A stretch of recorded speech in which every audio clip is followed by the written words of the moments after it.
we all know, esports is pretty new. Esports is so much more. There's so much more to it than just the competitors. But then it goes beyond just competing. We all know that there's so much more to esports and gaming than esports and gaming.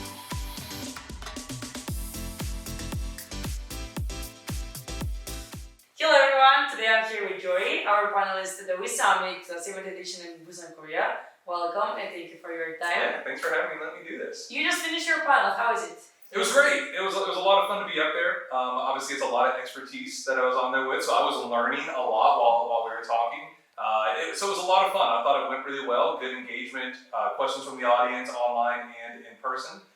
So yeah, I really enjoyed it. I thought Gerald did a great job as a moderator. Really led us, and so yeah, a lot of fun, a lot of good information, and really good discussion. Are you willing to do it next time also? Yeah, of course, absolutely. Always happy to do that. Can you tell us more about yourself? What are you doing at the moment? Who is Joy? And Yeah. Good question. Yeah. Get philosophical here. Yeah. And a lot more about your work experience. Sure, yeah. So Gawrysiak from the United States, near Washington, D.C. Work at Shenandoah University. It's a small private liberal arts college in the U.S. And my role there used to be as a professor of sport management. My background is in traditional sports and studying sports, but I've always been a gamer, you know, as a lot of people are my age, because the average age of a gamer is 39 years old. That's this guy right here. So I've always played video games, so I kind of wanted to combine my love for sports and video games, and we put those two things together, esports. So it's been really cool kind of going on this journey and getting involved in what I'm involved in. But I'm a professor by trade, but that kind of role from teaching has morphed into being a director of esports at the university. I'm still technically a professor of esports, but I oversee internships and experiential learning. My role has gone from teaching to more outreach, finding opportunities for students as much as possible. That's kind of a big thing that I try to do now. Finding partnerships for the university, fundraising money for the university, for the esports program. Like I said on the panel, I oversee a lot of things. I oversee the teaching, I oversee the broadcasting, I oversee all the competition, which means that I don't actually do any of those things. I just oversee them. I have staff and faculty that actually teach, that actually run our broadcast, and that actually handle all the competition. I just get to oversee everything. And do things like this, which is a lot of fun. Travel around, get to be an advocate for the esports space, especially esports in education, which is really what I'm interested in and involved in on a daily basis. So that's my role at the university. I'm also the chair of the board of directors for the National Association of Collegiate Esports, which is a third-party organizer of collegiate competition in North America. The largest of its kind, over 800 schools, 15,000 students competing with us. And so I help the executive director get organized and put on competitions and really do things outside competition as well, because esports and gaming has to be more than just playing video games. Yeah, right? definitely. Yeah. And in your opinion, how important is education for the all new athletes that are coming out there? Yeah, I mean, you're talking to a person that comes from education, so who needs it? Nobody actually needs education. It's not that big of a deal. No, I think education is really important, but I don't think it has to be education in the form of traditional education, where you sit in a classroom, learning things, regurgitate them on a test, and then forget about it. I think education needs to be lived and experienced. And so that, especially with esports, right? And having an esports curriculum at our university, we actually have esports courses, and you're getting a degree in esports. You can't just be in a classroom talking about it, you need to be out in the field doing it. That looks really valuable on a resume as well. So you're not just telling a potential employer, I know all this about esports. Well, they want to know, what did you actually do though in esports? And so that again goes back to my role of finding opportunities for students as much as I can, traveling and working events and networking as much as possible. And so I think that education is incredibly important. I think an education in and through esports is very important. And we don't need to teach esports as a means to work in the industry, because that's not the only path to work in esports. Obviously, you can do that without getting an esports degree. But I think it's a path, but it's also a path to getting a high quality career outside of esports as well. But you're still learning skills through that lens of esports, which can be really important because you're meeting students where their passions are, and it makes them excited to talk about learning, about hard skills and soft skills. So education, very important, but I think we have to, as educators, adapt with the times and teach in a very different way to get that education more than just being in the classroom learning things. things. Yeah, more interesting for the students. Yeah. And when you're searching for projects and workshops, internships for the students, how are the feedback from the companies? Is it good every time, or is it like a hard way, the hardest part? Because not everyone understands what is esports. Right, right. Usually it's good. A lot of companies, they have to be educated too, right? Come at education. They have to understand, well, what would this person be doing? What is esports? But usually the feedback is very good. They want people to help. They don't know where to ask for help sometimes because it's so new, and people that are involved in esports have to wear multiple hats and do a lot of different things and a lot of different roles, and they don't really know what they need help on yet sometimes. And so it can be a little challenging at times to find the right role that's going to bring value to that student's experience as well, but also provide value to that company that they're working with. I don't want a student just going and not providing value to a company. It should be a two-way street where both sides benefit. So trying to find that role can be tough sometimes, where both sides are going to benefit, both the student and the company. But that's what we explore, and we work with these companies multiple times and do an internship. Okay, this was good part, this was not good. Let's change it a little bit next time, and let's try it again. It's an evolutionary process. Definitely. And what is your biggest challenge while working in this job?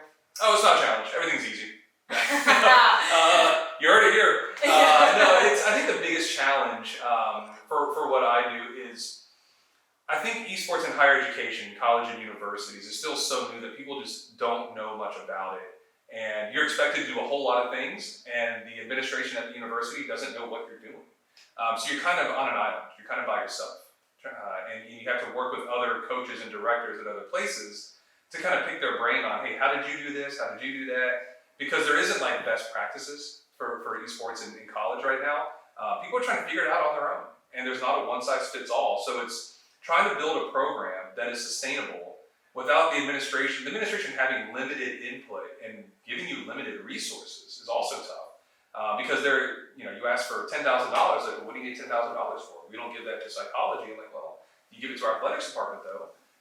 And so they don't really understand what the role of esports is in higher education. So I think as educators and directors, we're all trying to define what that is. And that's really tough. It's exciting at the same time, but it's very difficult. It's a challenge because a lot of people that are working in my position are 22 or 23 years old, straight out of an undergrad, and they don't understand the nuances of working in higher education yet because they've never done that. They know esports, they know how to coach it, they know how to find competition, but they don't know how to navigate working in higher education about like fundraising, about brand development, about recruiting, about admissions process, about the academic process. So I think it's really tough because the space is really young, people working in it are really young, but that also is exciting because they are young and they're motivated and they're passionate.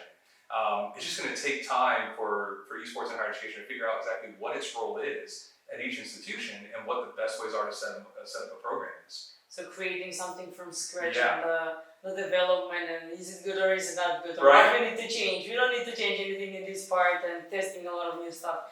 And when you started working, like the first time in your career, what was your first job?